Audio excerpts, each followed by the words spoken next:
Lihat betapa banyak dulu orang akhirnya tunduk kepada otaknya Aristoteles, Plato, gara-gara melihat sangat logis. Meskipun bertentangan dengan Al-Quran dan Sunnah. Kemudian datang ulama-ulama menjelaskan itu justru tidak logis. Tapi banyak orang akalnya rendah. Sehingga ketika melihat orang-orang filsafat Yunani berbicara tentang ketuhanan, mereka tunduk. Mereka tunduk. Saya kasih contoh sederhana. Satu syubhat ya. Contoh, Aristoteles dan Plato dalam buku-bukunya menyebutkan bahwasanya Tuhan itu tidak boleh memikirkan selain Dia. Karena Dialah yang paling sempurna dan otak dia atau bukan otak dia, maksudnya akal dia atau pikirannya tidak boleh memikirkan selain Dia. Karena Dia tidak boleh memikirkan yang tidak sempurna. Coba orang logika kena juga ya. Tuhan sempurna, tidak boleh memikirkan yang tidak apa?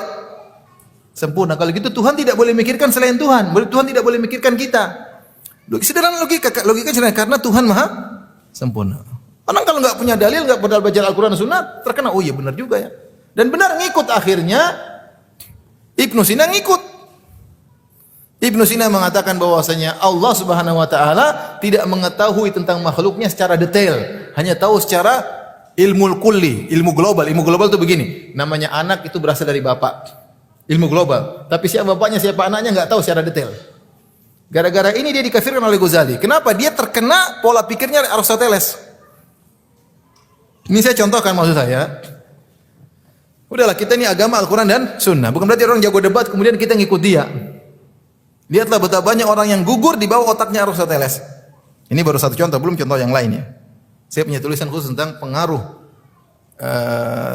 teologi Yunani terhadap teologi falasifah di kalangan kaum muslimin. Ini contoh satu. Ini saya bahas di tesis saya. Bagaimana Ibnu Sina mengatakan Allah tidak mengetahui makhluknya secara detail. Tapi dia punya ilmu bukan ilmu tafsili, tapi ilmu kulli. Tahu secara global saja hukum-hukum yang berlaku. Namanya laki-laki kalau nikah dengan perempuan punya anak, hukum yang global. Ya. Bahwasanya kalau orang makan kenyang, tapi kalau yang makan siapa apa yang dimakan Allah nggak tahu. Kenapa Allah nggak tahu? Kalau Allah mikir barang-barang itu, kita ini semua apa? Ada yang nakal, ada yang ini. Masa Allah mikirin kita? Ya, logis atau tidak?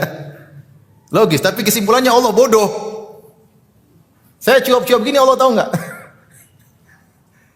Menurut Ibnu Sina nggak tahu.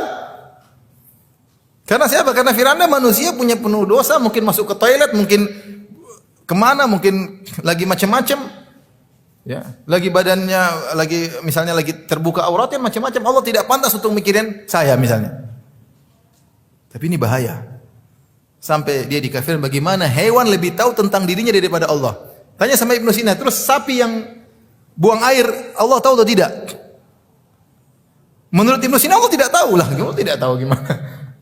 Ala ya'lamu man khalaq. Allah jelas mengatakan, bukankah Allah tahu tentang siapa yang Dia ciptakan? Wa ma tasqutu mi waraqatin illa ya'lamuha. Tidak ada daun yang gugur kecuali Allah tahu. Tapi ini kejebak dengan pemikiran Ibnu Sina yang menurut mereka sangat apa? Logis. Ini contoh maksud saya. Hati-hati bagaimana Ibnu Sina terjebak dengan pemikiran Aristoteles dan juga Farabi terjebak dengan pemikiran Aristoteles.